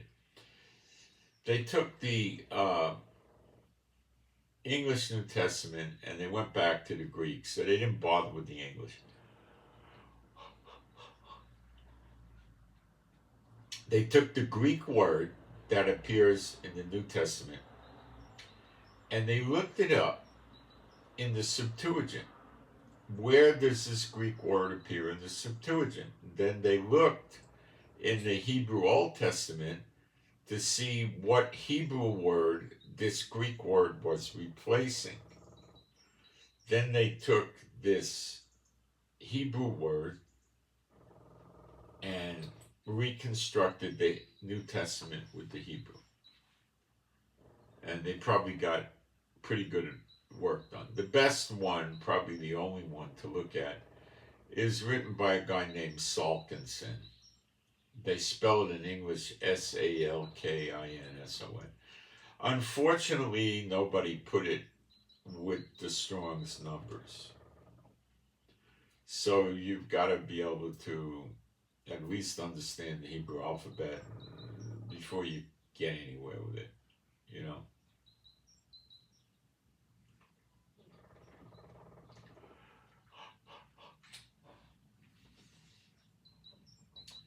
And that opens up a lot of mysteries for us about why the New Testament doesn't seem to make sense in so many places. Because when you look at it in the Hebrew, it does make sense. So, there is none other name under heaven given among men whereby we must be saved. Now, you have to really understand that it is impossible for the Messiah, the firstborn Son of God, who rose from the dead and is seated on the right hand of God the Father, Jehovah in heaven, for his name to be Jesus. Because there is no J in the Hebrew alphabet. Father God, Jehovah's name cannot be Jehovah. No J in the alphabet. It's Jehovah. Yud He Vav He, Jehovah. Some people say Yehovah. I say Jehovah. Yeshua, I say Yeshua. Now, I got a New York accent, whatever's left over. Some people got a California accent and a Boston accent and a Southern drawl and a British accent for English, and they're going to pronounce it a little bit different, like you say tomato, I say tomato, okay? In New York, the word W-A-G-O-N, we'd say wagon, other people would say wagon.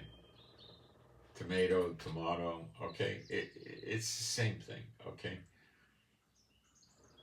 You're going to have little slight differences in the pronunciation based on your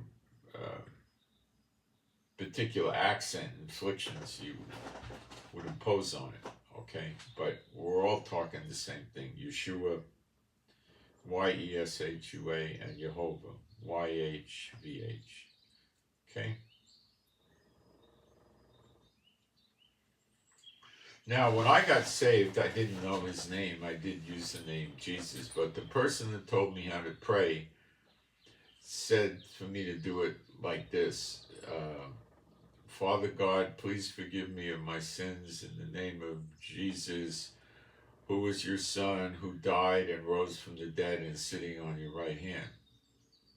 And then I immediately said to him, please fill me with your Holy Spirit, which he did right then and there.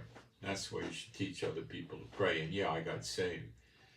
felt like I had a 40-pound pack come off my back because I was using descriptors, not just saying Jesus. So Father God knew what I meant and who I meant. Okay?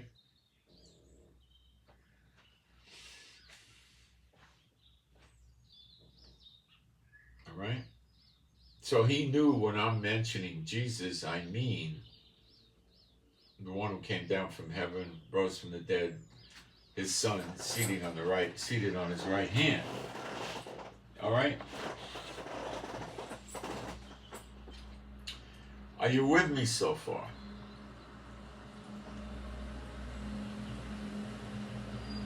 So only by this name are you going to be saved. Now it says by the name of Jesus Christ of Nazareth. Now, Nazareth is pronounced Nazareth. A lot of the Israelis refer to Christians in one lump sum, you might say, right? And they say Im Nazareth, they say in Hebrew with the one from Nazareth. They're with the one from Nazareth, which is how they reference Jesus sometimes, not all of them. So let's go into the Salkinson's New Testament and see what he says, where it says the name of Jesus Christ of Nazareth. Now, I don't know how many people in the church think that the Messiah's name was Jesus Christ, or, you know, the way they're saying Christ, it would be to them, you know, like his name is Jesus Robinson, or his name is Jesus, you know, Smith, or Jesus Jones, or something like that. Okay, that's not his name. Okay, Christ comes from the Greek Christos, which means anointed, which the word in the Hebrew, which is where the New Testament was written, was Mashiach. So let's go into the Hebrew on Acts 4:10. The New Testament Hebrew.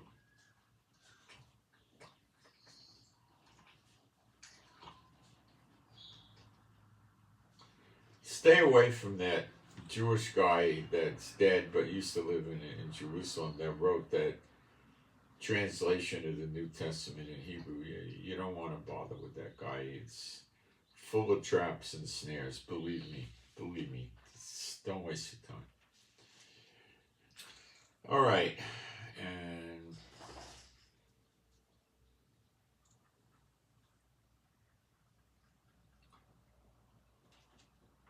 let me find it. I'm in Acts 10. No, it's not 10, is it? Hold on, let me go back and get the exact verse here. I don't remember which. Acts 10. Oh, it is in 10. Okay. Thought it was in 11 or 12 or something. Okay.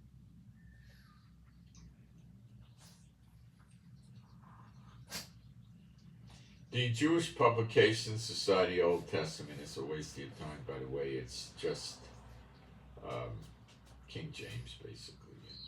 Most of these translators never really translate. They just copy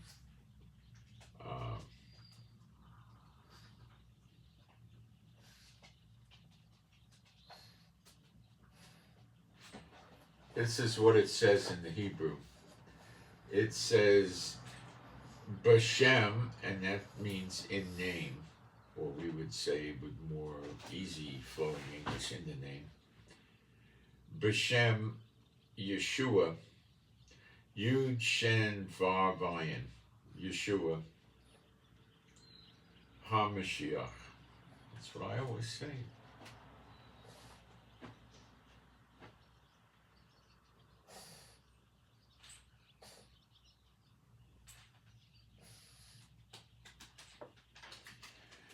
By no other name you're going to be saved.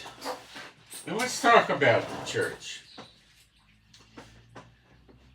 They are not of you. They're the tares that look like you, and they grow up together with you. And they don't get drunk, they don't shoot dope, they don't steal, they don't join gangs and cartels, they don't become cat burglars. They try to avoid adultery and fornication. I said try. And they try to make the outside of the cup clean. The inside is evil.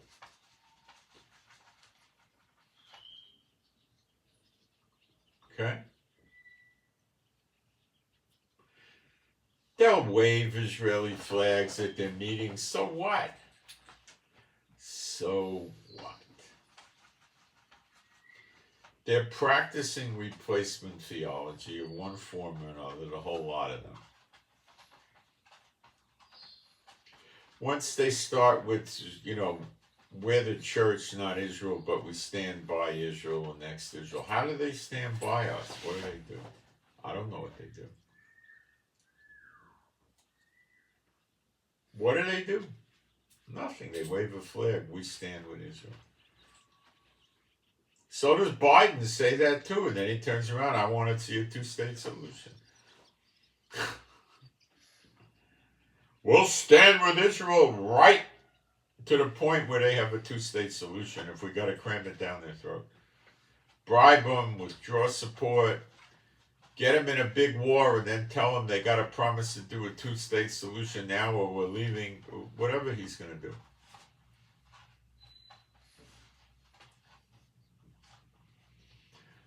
"163 members of the UN recognize already for years that Palestine is a nation.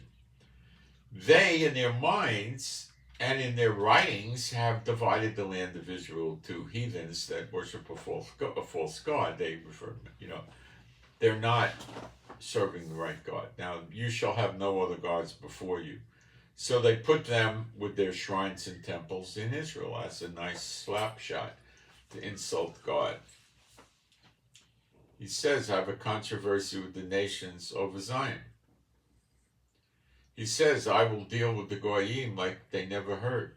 And Hamas is beginning to get a taste of that.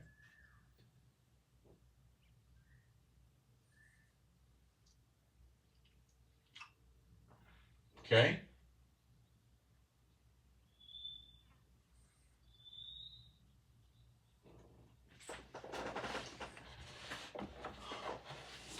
Second Corinthians 11:4.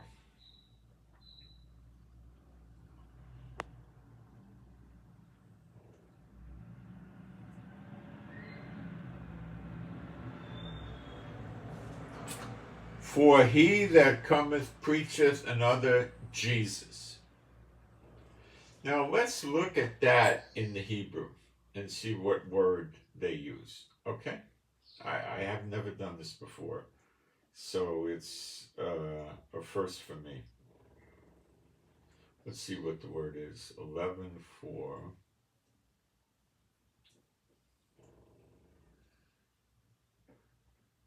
It says Yeshua.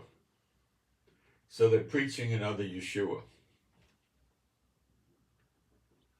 And this Yeshua, they attribute to a different name, which is Jesus. Like Jesus the gardener, whom we have not preached. The Jesus of the churches is not the same Messiah that the apostles preached. This is the December 25th one. Or if you receive another spirit which you have not received, meaning from them. They have unclean spirits in them, these church people. Or another gospel which you have not accepted, you might well bear with them. I'm going to give you a very fast crash course in why they have unclean spirits in them. Because they give place to the devil. Okay? Yeshua said the devil came and found nothing in me, meaning he didn't give any place to the devil. So I'm going to do this superficially and very fast. Galatians 5:19. Now the works of the flesh are manifest, which are these: adultery, the church, no; fornication, the church, no; Uncleanness, they don't even know what it means. Lasciviousness, that's like porn, strip clubs, no. Idolatry, they don't understand what that is. Come to the cross, that old rugged cross. They go up there, they kneel down and pray at some sticks. Never in the New Testament did we ever see that. Nobody ever carried a cross. Nobody ever made a sign of a cross. Nobody put a cross on their Bible or their meeting place. None of that. It did not exist. That is idolatry. And they'll make fun of the Catholics for their idolatry. Witchcraft, well, that's generally just the pastors and the elders doing that. Hatred, variance is having different doctrines. And they all have their doctrinal statements in these churches, don't they? And they vary. They're pre-trib, mid-trib, post-trib, this trib, that trib, schmagegi trib, and everything else. I can't do this now. That's variance. They're not in unity. That's a missile coming in somewhere. They're not in one accord. Okay? Let me come right back. I better play this message. I'll do it outside. It might be important. I don't know. I don't want to play it on the air because I don't know what it says.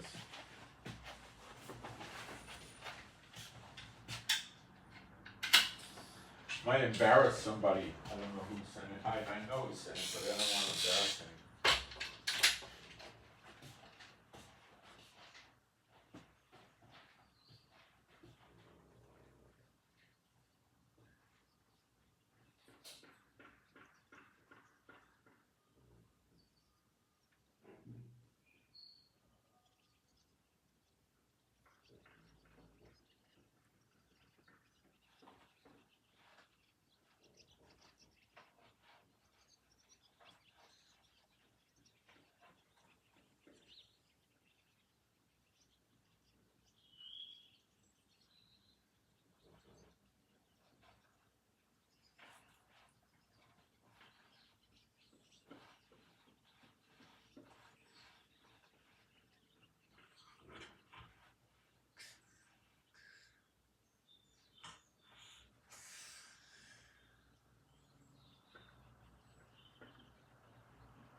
No, it wasn't that important. It was about vegetables.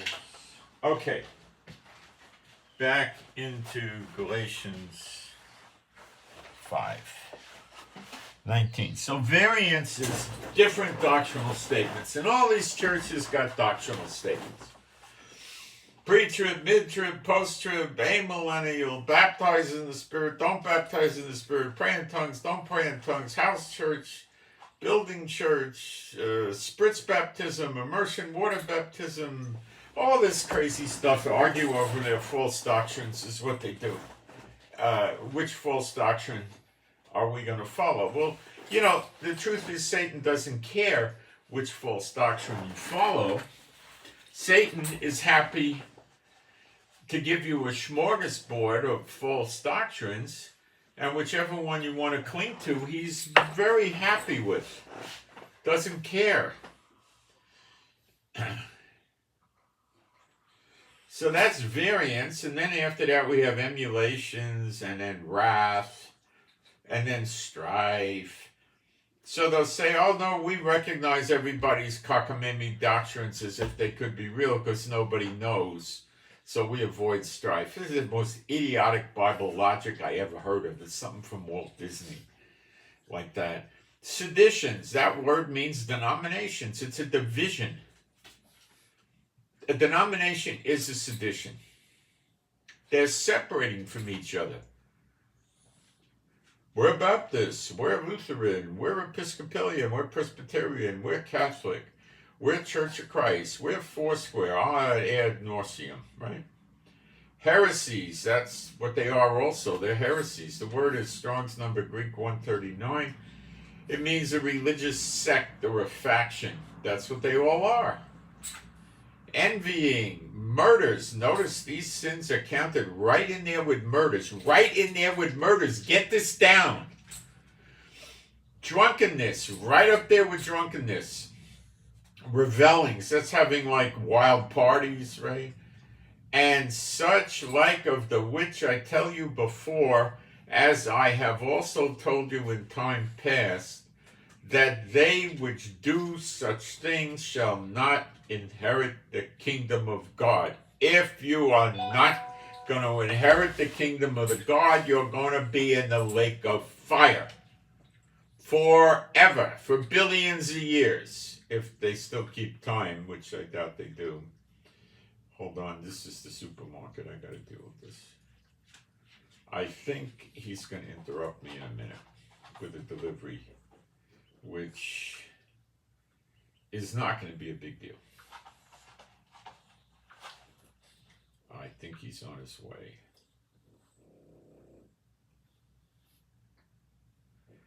He's on his way. All right, so that means we're going to have an interruption in a little bit. But these people are not saved. They're not praying to the right person. They're praying to the other Jesus, who was probably Satan. They're not saved, and that's why they violate these doctrines, and they don't care. And they spread their false doctrines to other people. They preach them and share it, and they think they're being evangelists. They're not of you.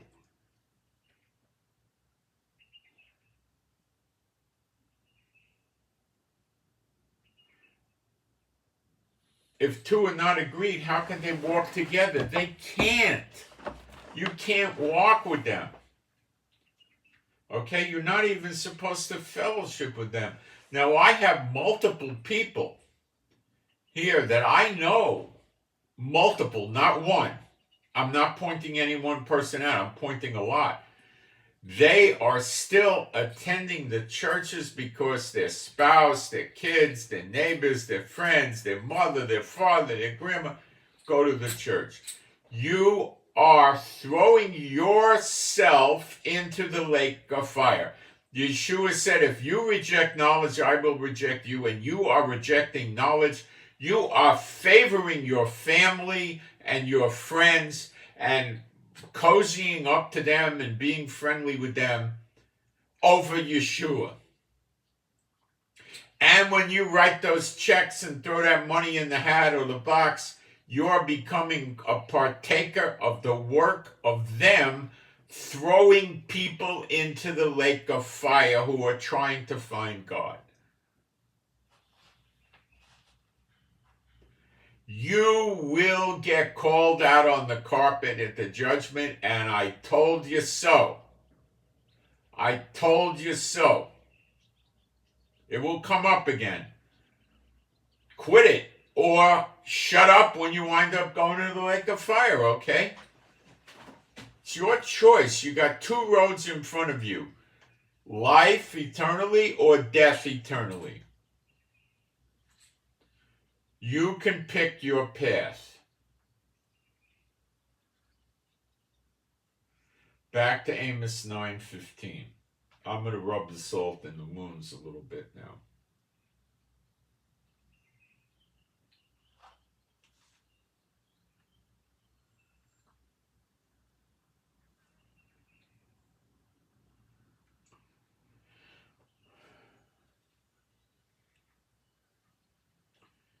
Behold, Amos 9:13. Behold, the days come, saith the Lord, that the plowman shall overtake the reaper, and the reaper of grapes he that sowed seed, and the mountains shall drop sweet wine, and all the hills shall melt, and I will bring again the captivity of my people of Israel. If you're a non-Israelite born and you're a believer in Yeshua, you're in Israel.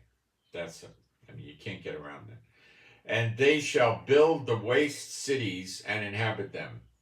And they shall plant vineyards and drink the wine thereof, shall also make gardens and eat the fruit thereof, and I will plant them upon their land, and they shall no more be pulled up out of their land which I've given them. And I'm trying to find that scripture about the Goyim. Where did it go? Oh, one more up. 9:12 of Amos. That they may possess the remnant of Eden, that's Jordan, Edom, that's Jordan, part of Jordan, and of all the heathen which are called by my name. Heathen is the word goyim. It's 1471. It's goy in singular, goyim in plural, and it means those without God, which are called by my name. So he's talking about heathen, goyim, that are called by his name.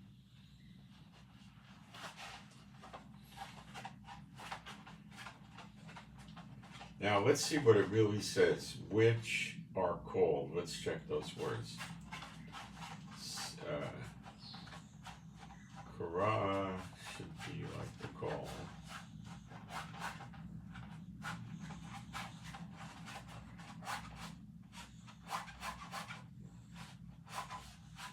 It's an let's see.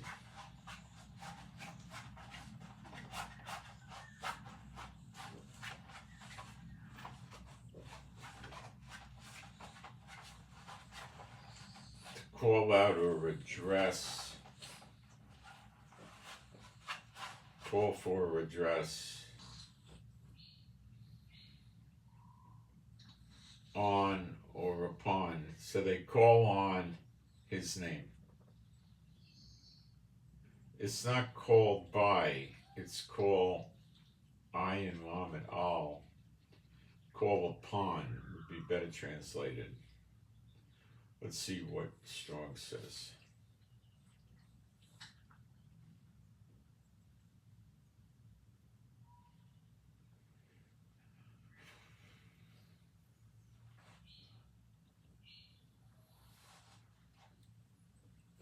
Over, upon, against.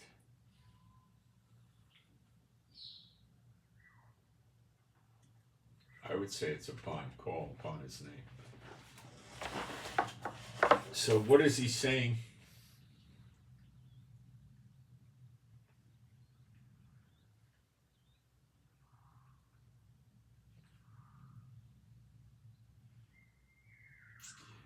That they may possess the remnant of Eden, that means slaves or servants, probably slaves, and of all the goyim which are called by, or call it, it's, let me check this word more carefully.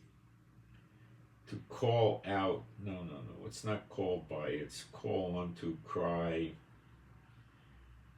This is a heathen that cry to his name, is what it's saying. They cry upon my name. Okay? That's what he's referencing, and that's the church. Those are the ones that are going to go up in the rapture, will leave Israel behind to get their head cut off or take the mark of the beast and rot in the lake of fire for eternity. And I can really see the justice here.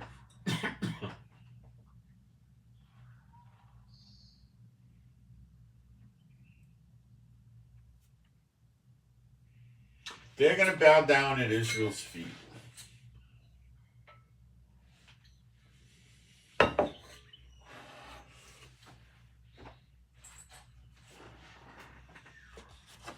Okay? This is what's going to happen.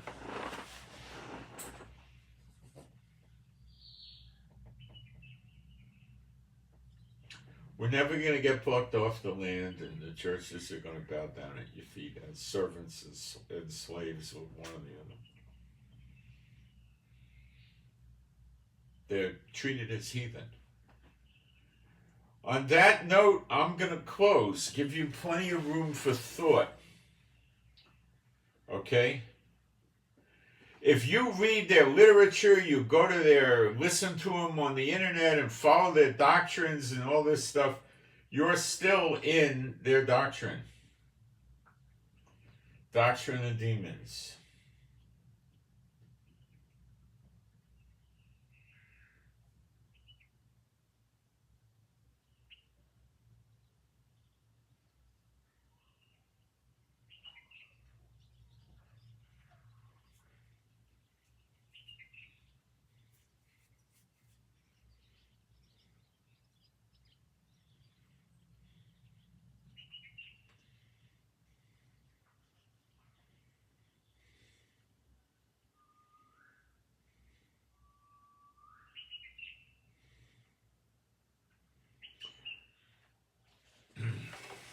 Don't go there anymore.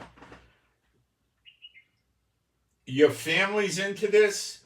They want to swim in the lake of fire for eternity, and you want to go join with them, then be my guest. I can't stop you from going to the lake of fire. I can just educate you to mend your ways and stay out of it. I'm Moshe. My wife's Rivka. Please pray for us for our peace, safety, protection, joy, healing. Pray for our finances. Many thanks to those that send offerings in sincerely. Pray for our animals and pets that are all rescues.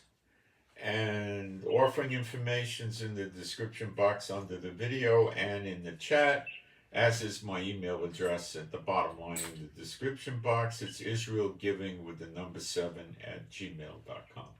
Israelgiving with the digit 7 at gmail.com. And I send my shalom to all those who love Yeshua HaMashiach. And think about what I said, and I'm out.